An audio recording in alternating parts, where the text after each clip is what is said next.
when it comes to these synthesizers, there's 3 I recommend that if you're thinking, I just need one synth, you would be really hard pressed to choose one. If you had to say, I want one synth to play, then I would choose the 2600. Because this, you can get this thing for about $650 on Sweetwater. The Odyssey is right about the same price.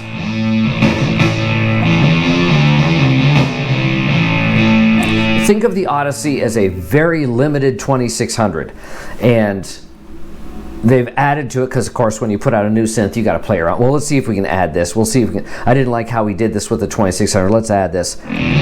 So ARP added a couple of things to the Odyssey that the 2600 really didn't have, and they made this very simple with a lot of hardwired patch points. So like the duophonic mode.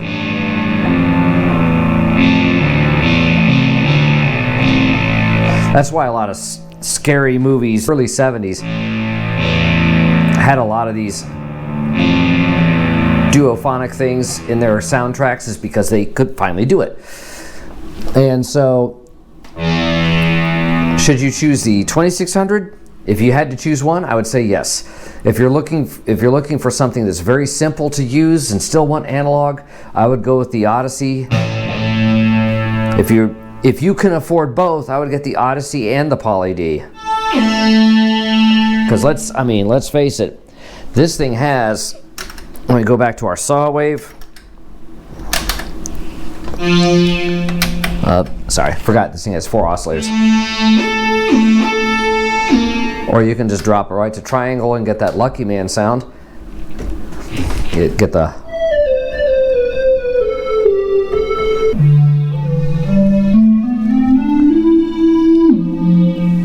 But remember, you've also got on the Poly D, you've got these octave controls like this.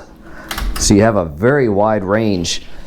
Sonically, I can get all the way down to the 32 and get some nice deep bass stuff.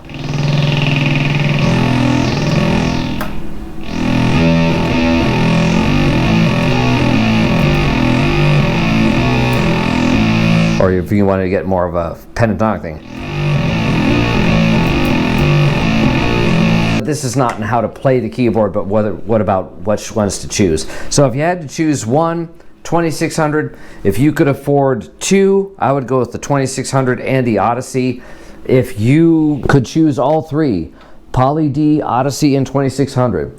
If you're someone who gets stressed about patch points and you're more comfortable with sliding sliders or turning knobs, then I would recommend Poly D and the Odyssey. I don't recommend just Odyssey. I don't recommend just Poly D because you're cheating yourself. You want to be able to experiment.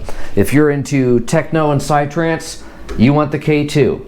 You really want the K2. Trust me. Even if all you get is an Arturia key step and your K2, and I'll be going over that one in a couple weeks, then you want that. If you need any kind of a polyphony, what you're going to want, if you want a polyphonic synthesizer, you're going to want the DeepMind 12.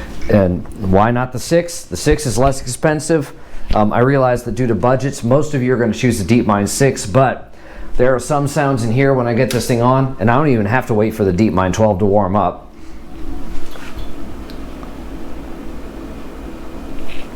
It's on, and oscillators are warmed up now.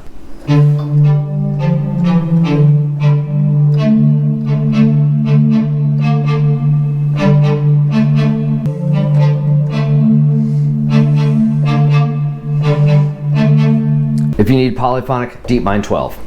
And what do you use to hook all this together so that you only are sending one out to the front of the house? I realize if you're playing live, if you're playing for a major band like Yngwie, your sound guy is already going to have a sub mixer for you.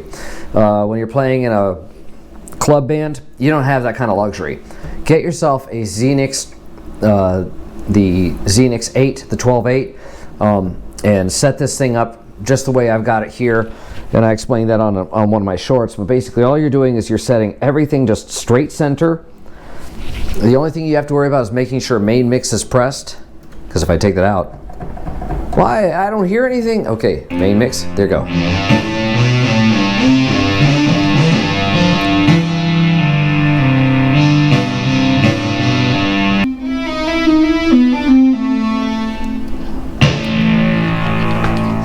If you only had to buy one synth, what would it be? If you could buy two synths, what would it be? And if you had to have a good setup that was usable for anything live and on stage, this is what I would recommend. Get a 2600, get a key step to run it, get a K2, an Odyssey, Poly D, a DeepMind 12, and the last thing, this space right here, what goes here? Well, right here, all that's sitting here is just a guitar cord looking terrible. But what I'm going to put there very soon is, I'm just waiting on it to come in, is the Behringer VC340. And someday, one of these days, I'm going to buy a synthesizer that isn't made by Behringer. I'm pretty sure that means something out there is going to freeze over. But in the meantime, there exists the possibility I may buy something that isn't Behringer. I doubt it. Anyway, it's a vocoder string ensemble. And so what I do with that is I can use vocal pads, I can use the strings ensemble, and I've got a vocoder, and the microphone for that is actually going to be right there. Although I'm not that happy with that microphone. That was a budget microphone, cheapest one musician's friend has, and it sounds terrible. So I guess I should have bought a Behringer microphone.